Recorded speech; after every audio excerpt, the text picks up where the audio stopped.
Hello साथियों, नमस्कार। कैसे हैं आप सभी? आशा करता हूँ आप सब बहुत अच्छे होंगे। मैथमेटिक्स मेमोरी में आप सभी का मैं अतुल जायसवाल एक बार फिर से स्वागत करता हूँ। जी हाँ, आपके अपने यूट्यूब चैनल मैथमेटिक्स मेमोरी में अपनी क्षमा कीजिएगा 6वीं क्लास के साथ आप सबके बीच एक बार फिर से उपस्थित हुआ हूँ। आशा करता हूँ आप सब बिल्कुल खुश होंगे, मस्त होंगे। तो चलिए बात करते हैं मैथमेटिक्स के कुछ उन मुद्दे पर, कुछ उन क्वेश्चंस पर जो हमें सॉल्व करने में कुछ कठिनाई होती है, पेपर में कुछ दिक्कतें पैदा करती हैं। उन क्वेश्चन पर हम आज चर्चा करने वाले हैं। तो ये जानते हैं हमारा पहला क्वेश्चन क्या है। पहला क्वेश्चन आप सबके सामने कह रहा है कि 12 संतरों का क्रय मूल्य 10 संतरों के विक्रय मूल्य के बराबर हो तो लाभ का प्रतिशत बताइए। ठीक है, तो 12 संतरे और 10 संतरे दो तरह के संतरे, मतलब दो क्वांटिटीज़ में दी गई हैं। हमें पहले क्या पता था कि अगर कुछ मान लीजिए 5 संतरों का मूल्य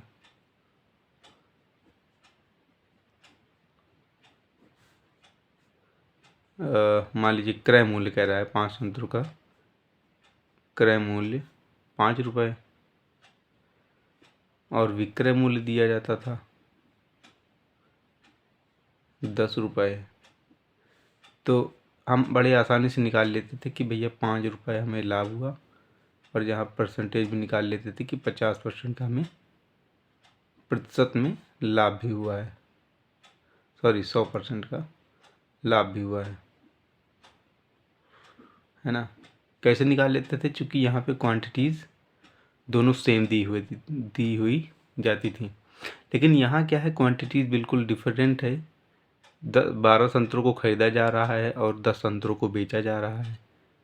तो इसे आसान करने के लिए हम इनकी क्या करते हैं, क्वांटिटी यानी संतरों की जो मात्रा है उनको हम लोग समान कर लेते हैं। देखिए कैसे, 12 संतरों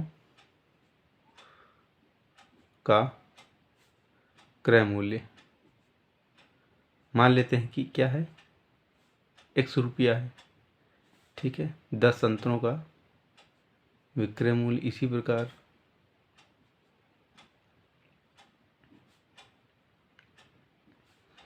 चूँकि दोनों क्रय मूल्य और विक्रय मूल्य बराबर हैं, इसलिए इसका मान भी 100 रुपया होगा। ठीक है, दोनों को बराबर करने के लिए क्या करते हैं, या तो और छोटे में करते हैं गुणा, या डायरेक्ट हम लोग ऊपर वाले में 10 से मल्टीप्लाई करते हैं और नीचे वाले में 12 से। इससे कम में भी कर सकते हैं। कैसे? इससे कम में दोनों का एलसीएम लेंगे, कितना आएगा दोनों का एलसीएम, 12 और 10 का एलसीएम निकालते हैं। तो ज़रा 2 छंगे 12, 2 पंचे 10, 2 तियाँ 6, 3 और 5, यानी 2 दूनी 4, तियाँ 12, पंचे 60। ठीक है, तो यहाँ 60 होता तो एलसीएम इसका 60 है। इसको हम बनाते 60, यानी कि 5 से गुणा करते। इसको हम बनाते 60, यानी कि 6 से गुणा करते। थोड़ा सा कम गणना होती। ठीक है, ऐसे भी करते हैं। तो 12 गुणे 10 हो जाएगा 120 संतरे, और इधर हो जाएगा 10x, और यहाँ भी 120 संतरे, और यहाँ 12x। अब ये हुआ आपका क्रय मूल्य और ये विक्रय मूल्य।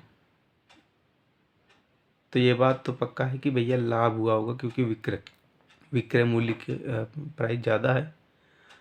तो लाभ देखते हैं, कुल लाभ कितना हुआ। कुल लाभ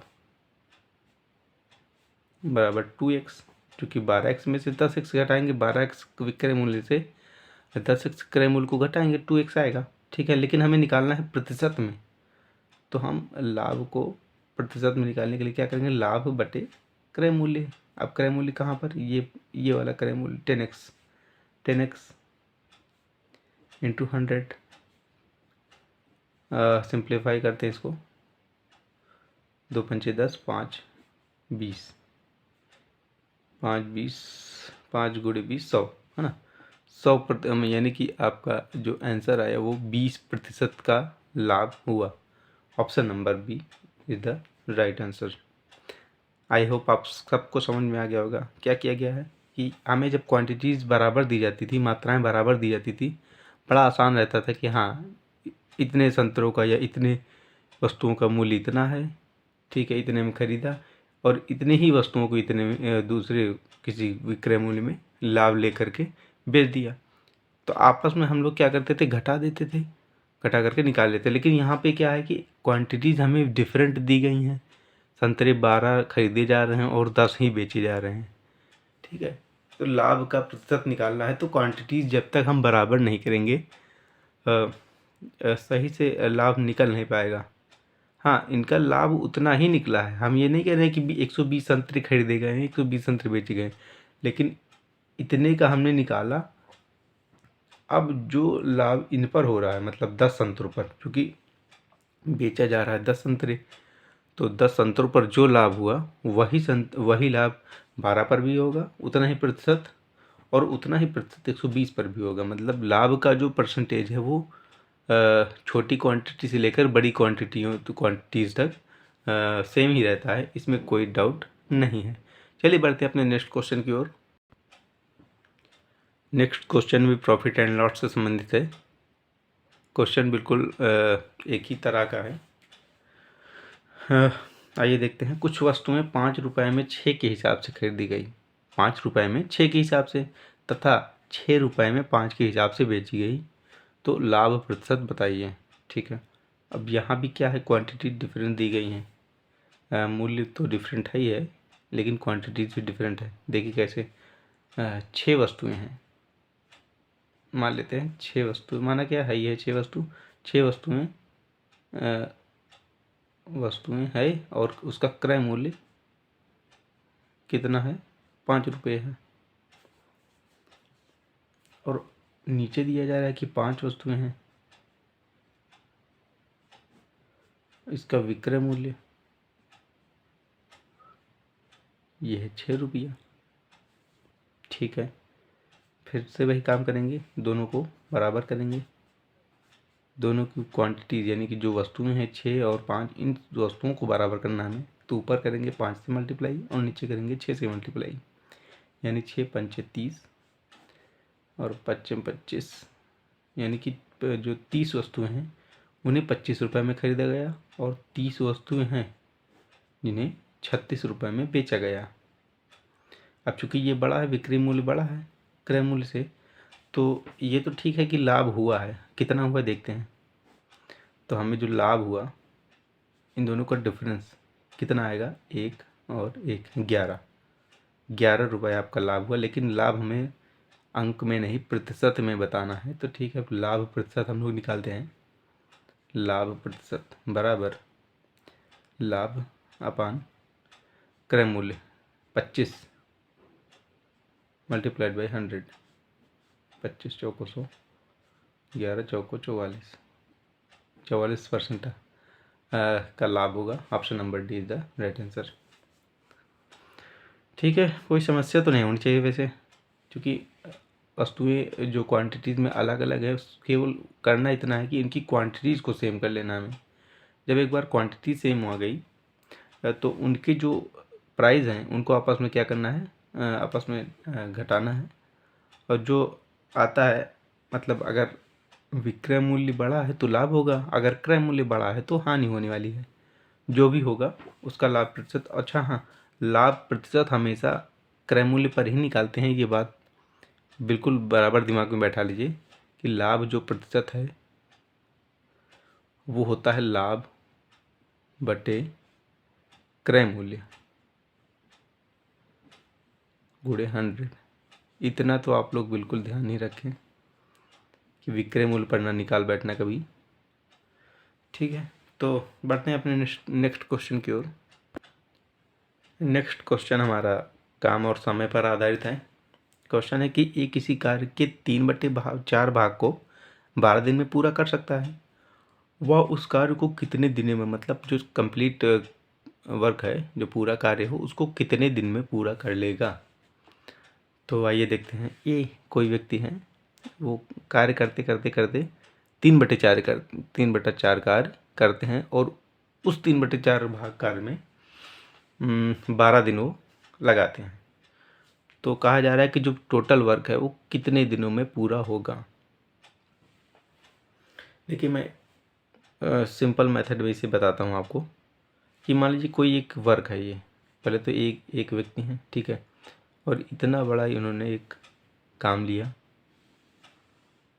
ठीक है। अब ये काम है, सपोज करिए ये काम है, और इस काम को उन्होंने करना शुरू किया, ठीक है। कैसे करना शुरू किया कि उसको पहले इन्होंने टुकड़ों में बांटा, 4 टुकड़े उन्होंने किए, और 4 टुकड़े में उन्होंने 3 टुकड़ा काम कर लिया, ठीक है। कितने दिन लगाए? 12 दिन लगाए। दिया ही जा रहा है आपको कि 3/4, यानी कि 4 हिस्सों में से 3 हिस्से काम उसने कर लिया है। कितने दिन में? 12 दिन में। तो 4 हिस्से काम में से 3 हिस्से काम को ए के द्वारा किया गया है, एक हिस्सा काम बचा हुआ है अभी, ठीक है।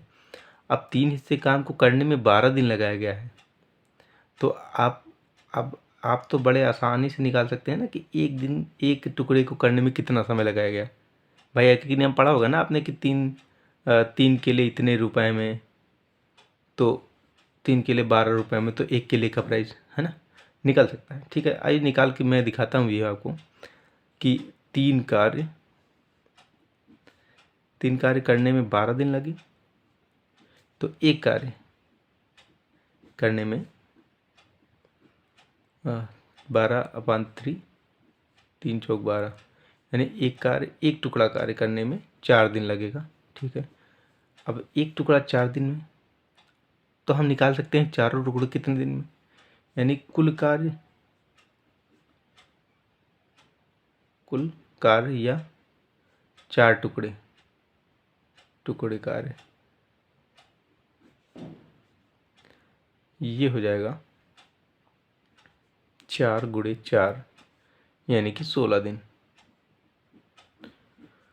बिल्कुल आसान था, कार्य को लिखना था, उसको टुकड़ों में करना था। अब यहाँ टुकड़े 4 ही नहीं करने हैं, जितना क्वेश्चन में कहा जा रहा है। मान लीजिए कहा जाता कि 11/12, तो इस कार्य को हम लोग 12 टुकड़े कर देते, ठीक है। जैसा कहा जाए उतने ही टुकड़े करने हैं, वैसा ही करना है। 3 टुकड़े का हमें दिया था समय कि हाँ 3 टुकड़े का 3 कार्य, मतलब 4 हिस्से कार्य के 4 हिस्से में 3 हिस्से का कार्य उसने 12 दिन में किया। तो चारों हिस्से कितने दिन में करेगा, यही सवाल में कहा गया था। तो सॉल्यूशन आपके सामने है, कोई समस्या हो तो बताइए। बढ़ते हैं नेक्स्ट क्वेश्चन पे। नेक्स्ट क्वेश्चन हमारा काम और समय से ही रिलेटेड है। कह रहा है कि एक काम को 10 दिन में तथा बी उसी काम को 15 दिन में कर सकता है। एक भाई साहब ए हैं और एक भाई साहब बी हैं। ए जो है 10 दिन में काम को करते हैं और बी 15 दिन में, ठीक है। दोनों का हम लोग क्या करते हैं, एलसीएम लेते हैं, 30 आएगा। 10 तियाँ 30 और 15 तियाँ 45, 10 तियाँ 30, 15 दूनी 30, ठीक है। अब ये हमारा ये कुल कार्य हुआ, ये कुल कार्य, ठीक है। बढ़ते हैं आगे। हाँ, ये इनका एक का 1 दिन का कार्य, एक का 1 दिन का कार्य, और बी का 1 दिन का कार्य, ठीक है। अगर हम दोनों को ऐड कर दें तो 5 आएगा, जो कि दोनों का 1 दिन का कार्य। आई होप इतना आपको समझ में आया हुआ, ठीक है। बढ़ते हैं आगे। वे दोनों एक साथ काम प्रारंभ करते हैं, ठीक है। एक साथ कार्य उन्होंने शुरू किया, परंतु 5 दिन बाद बी चला जाता है। तो इतना तो पता है कि 5 दिन तक दोनों ने साथ में कार्य किया होगा, तो ठीक है। पहले हम लोग 5 दिन का कार्य निकालते हैं। तो 1 दिन का कार्य 5 इकाई, 5 दिन का कार्य 5 × 5, यानी 25 इकाई, है ना। 25 इकाई कार्य इन्होंने कंप्लीट किया बी के साथ, यानी दोनों ने मिलकर कार्य किया। अब इसको घटाते हैं कि कार्य बचा कितना है, यानी ये कुल कार्य था। हमने 5 दिन का कार्य दोनों का कार्य 5 दिनों का दोनों का कार्य निकाला, तो कितना आया 25 आया। अब हम देखते हैं कि कितना कार्य बचा, यानी कि 30 इकाई कार्य में से 25 इकाई कार्य दोनों ने मिलकर किया, अब भी चला गया। ठीक है, तो 5 इकाई कार्य अभी भी शेष है। जो करेगा कौन? ए करेगा, क्योंकि बी तो चला गया है। अब ए करेगा कितने दिनों में, इसे ज्ञात करने के लिए ए के इकाई कार्य से कुल कार्य को हम लोग डिवाइड कर देंगे। कितना आएगा? 3 एकम 3, शेष आया 2 यानी कि 1 सही 2/3 कार्य, 2/3 दिन का समय और लगेगा ए को। तो शेष काम को करने में ए को कितने और दिन लगेंगे, यानी कुल दिन हमें नहीं पूछ रहा है, हमें पूछ रहा है कि कितने दिन और लगेंगे ए को। अगर उसने कुल दिन पूछा होता तो हम यहाँ पे 5 दिन और ऐड कर देते, हो जाता 6 सही 2/3। लेकिन कह रहा है कि शेष काम करने में, यानी कि 5 इकाई कार्य करने में ए को कितने दिन लगे, तो 1 सही 2/3 दिन का समय ए को लगा। Option number C is the right answer. बढ़ते अपने नेक्स्ट क्वेश्चन की ओर। 5वां क्वेश्चन है दूरी समय पर आधारित। ठीक है, चाल समय दूरी पर आधारित 5वां क्वेश्चन कह रहा है कि एक कार 40 किलोमीटर प्रति घंटे की चाल से कोई दूरी तय करता है और 9 घंटे का समय लेता है। वही दूरी 60 किलोमीटर प्रति घंटे की चाल से चलने में कितना समय लेगी? तो पहले तो देखते हैं हमें दिया क्या क्या गया है। पहले दिया गया है 40 किलोमीटर प्रति घंटा की चाल से, यानी हमें चाल दिया गया है, चाल बराबर 40 किलोमीटर प्रति घंटा, और हमें दिया गया है समय दिया गया है 9 घंटे का। और क्या दिया गया है? अब कह रहा है कि कोई दूरी, यानी कि दूरी हमें निकालनी है। तो इतना पहले हम लोग सॉल्व करते हैं, फिर उसके बाद आगे बढ़ते हैं। तो फार्मूला होता है चाल बराबर दूरी बटे समय, दूरी बटे समय। तो हमें निकालना है दूरी, तो दूरी बराबर चाल गुणे समय। तो चाल दिया है 40 किलोमीटर प्रति घंटे और समय दिया गया है 9 घंटे, यानी 360 किलोमीटर हमारी जो दूरी है वो निकल कर आ गई। अब आगे क्वेश्चन में कह रहा है कि वही दूरी 60 किलोमीटर प्रति घंटे की चाल से चलने में कितना समय लेगी। क्योंकि दूरी वही है जो पहले थी, अब उन्होंने चाल को बदल दिया है कि चाल अब क्या होगी, चाल अब होगी 60 किलोमीटर प्रति घंटे। दूरी है 360 किलोमीटर जो कि हमने फाइंड आउट की है। अब हमें निकालना है समय, यानी कि इससे और ये जो नया चाल दिया गया है उसी से हमें निकालना है कि समय, एक नए समय को निकालना है। ठीक है, तो समय बराबर दूरी बटे चाल। दूरी की दी गई है 360 किलोमीटर और चाल जो कि नया चाल हमें दिया गया है 60 किलोमीटर प्रति घंटे। हाँ, सिंप्लीफाई करते हैं, यानी कि 6 किलोमीटर हमारा जो नया समय है, नई चाल के साथ नया समय भी तो आएगा। नया समय है वो 6 घंटे का समय लगेगा। तो option number A is the right answer. बढ़ते हैं अपने नेक्स्ट क्वेश्चन की ओर, देखते हैं हमारा नेक्स्ट क्वेश्चन क्या है। चाल समय दूरी पर आधारित हमारा 6वां क्वेश्चन और सेशन का अंतिम प्रश्न कह रहा है कि 3 कारों की चाल 3:4:5 के अनुपात में है। उनके द्वारा एक ही दूरी तय करने के लिए लगाए गए समयों का अनुपात होगा। ठीक है, देखते हैं। चूंकि चालें दी गई हैं 3 और 4 और 5 के अनुपात में, अब जो समय निकलेगा वो भी कुछ अनुपात में ही होगा, ए अनुपात बी अनुपात सी, चूँकि ऑप्शन भी यही शो कर रहा है। ठीक है, दूरी क्या है? अब दूरी यहाँ पे एक बात कंफर्म है कि एक ही दूरी, यानी कि जो दूरी का मान लेते हैं हम निकालते भी हैं किसी विधि से, तो दूरी हमारा क्या होगा, दूरी सेम होगी, तो उनका जो अनुपात होगा 1:1:1 होगा। ठीक है, अब हम आते हैं फार्मूले पर अपने कि चाल बराबर दूरी बटे समय। ठीक है, अब 1 मिनट के लिए हम लोग क्या करते हैं, दूरी को भूल जाते हैं। ठीक है, दूरी को भूल जाते हैं, यहाँ पे केवल लेते हैं समय। अब आप देखें कि अगर हम लोग चाल को इंक्रीज़ करें, यानी चाल को बढ़ाएं, आप सपोज़ करिए आप तेज़ चल रहे हैं, उसके बाद दौड़ने लगते हैं, तो आपकी चाल बढ़ी, तो कहीं पर आप चल के जाएंगे तो समय लगेगा ज़्यादा, यानी इस समय को ज़्यादा लगना चाहिए, यानी कि ये घटेगा, ये जो है घटेगा। चाल बढ़ी तो समय घटेगा। और अगर आप दौड़ कर कहीं गए हैं और अब आप चल के जाइए तो समय क्या होगा, मतलब अपनी चाल को आप घटाएंगे तो समय बढ़ जाएगा। कहीं पर आप दौड़ कर गए, समय कम लगेगा, निश्चित कम लगेगा, और वहीं पर आप चल के जाइए, आराम से जाइए, तो समय आपको ज़्यादा लगने वाला है। तो ये दोनों आपस में व्युत्क्रमानुपाती होते हैं, यानी एक बढ़ेगा तो दूसरा घट जाएगा, और दूसरा घटेगा तो पहला बढ़ जाएगा।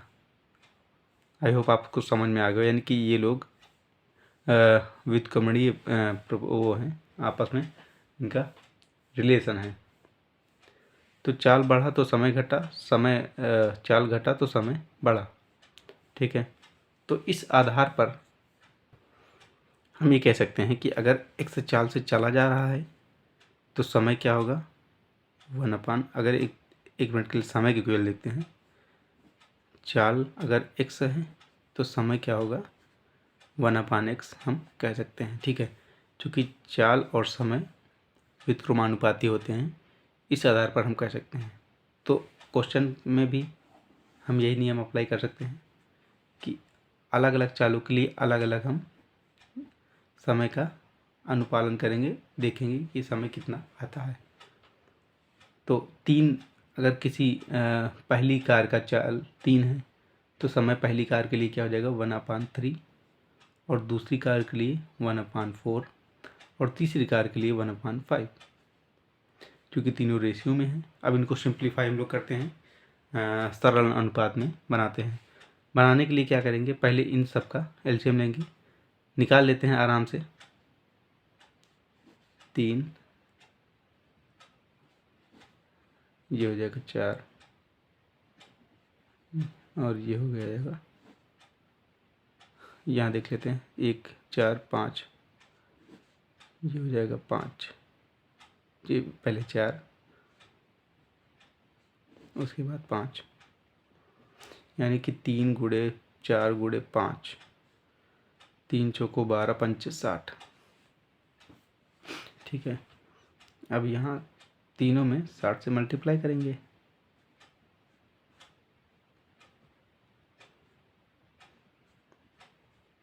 20 × 60, 15 चौको 60, और 12 पंचे 60, यानी कि 20, इधर देख लेते हैं, 20:15:12, यही आपको तीनों कारों के लिए समयों का अनुपात हो जाएगा, यानी option number C is the right answer. तो ये थे आज के आपके कुछ महत्वपूर्ण क्वेश्चन जो पेपर में आपसे बार बार पूछे गए हैं। आशा करता हूँ आप सभी को क्लास पसंद आई होगी। क्वेश्चन को लेने का तरीका, पढ़ाने का तरीका भी आप सबको पसंद आया होगा। तो आप सब से अनुरोध है कि फटाफट से चैनल को लाइक कर दें, और चैनल पर अगर आप लोग नए हैं, नए व्यूवर हैं, तो चैनल को सब्सक्राइब कर लें, बेल आइकन दबा लें। मिलते हैं अपने नेक्स्ट क्लास में, तब तक के लिए खुश रहिए, मस्त रहिए, और हमेशा जीवन में आगे बढ़ते रहिए। बहुत बहुत धन्यवाद।